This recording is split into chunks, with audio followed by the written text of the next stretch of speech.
Greek lemon potatoes. You're going to need enough potatoes to cover the bottom of a 9 by 13 baking dish. You only want one layer. You can see mine's a little crowded in there. And in this case, I'm using baby yellow potatoes, and I've cut them in half, and this is the way I measure them. There's probably about 2 pounds there, 1.5 pounds to 2 pounds, but you want it to cover just one layer of a baking dish, 9 by 13. I have some fresh oregano here from my garden. And I'm going to chop that up. So I've probably got about 2 tablespoons here. I usually use about 1 tablespoon of dry. So if you're using dry, 1 tablespoon will do. I don't think you can ever go too heavy on oregano. I also have 4 sprigs. They're fairly small sprigs of rosemary from my garden. I'm going to take those brown ones off. And use them. Again, if you don't have fresh rosemary, you can use dried, probably about another tablespoon of that. Or if you have fresh and you don't want to use the whole sprigs, you can mince it up. I just like to use the whole sprigs because I find that rosemary can be a bit tough, but it sure adds a great flavor. I'm also going to use about 1/4 cup of my veggie broth. Any veggie broth will do. Just make sure that it is no salt added. I'm going to use 1/4 cup of lemon juice and 1/4 cup of my extra virgin olive oil, and salt and pepper to taste. You want to start by blanching your potatoes. So you're going to put them into a pot, cover them with water, bring them to a boil, and then simmer them until they become tender. Being mindful not to overcook them here. You do not want them fully cooked. You want them just to start becoming tender.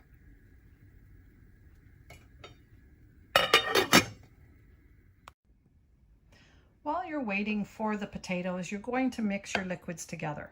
So our olive oil,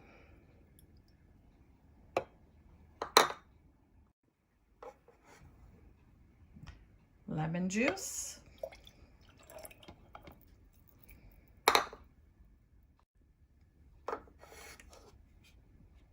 and our veggie broth. So I'm just going to put a lid on this and shake it up to combine those liquids and set it aside, waiting for our potatoes.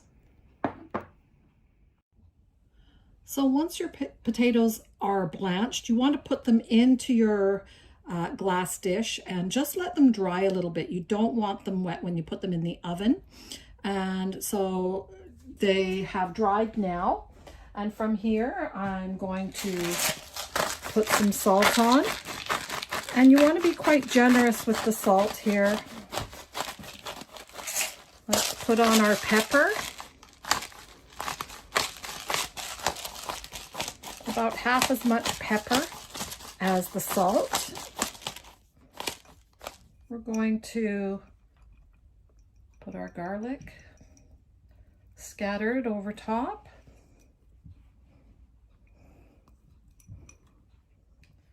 Our oregano, and you can see I've got about 2 tablespoons here, but a tablespoon of dry is plenty. If you've never used fresh oregano, I would suggest it. It smells amazing and the flavors are fabulous. And then I'm just going to place my rosemary in there. Get it in there. And again, if you've got dry or minced rosemary, you'll just sprinkle it over the top like the rest. I'm going to shake up my liquid mixture, and we're just going to pour that over it.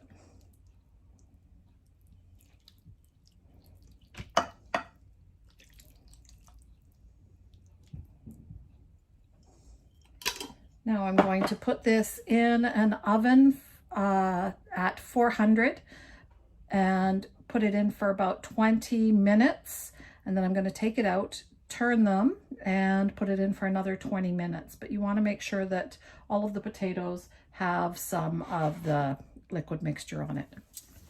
So about 20 minutes in, I have just removed this from the oven. Smells so good. And I'm just going to turn all of these potatoes so that they get done on both sides. And ready to go back into the oven for another 20 minutes. 20 minutes later, out of the oven, still sizzling and ready to be served. I'm just going to remove the rosemary from here and then scoop the potatoes into a serving dish. All ready to go. Yum. Tonight I'm serving this up with some air fried falafel and a harvest green salad.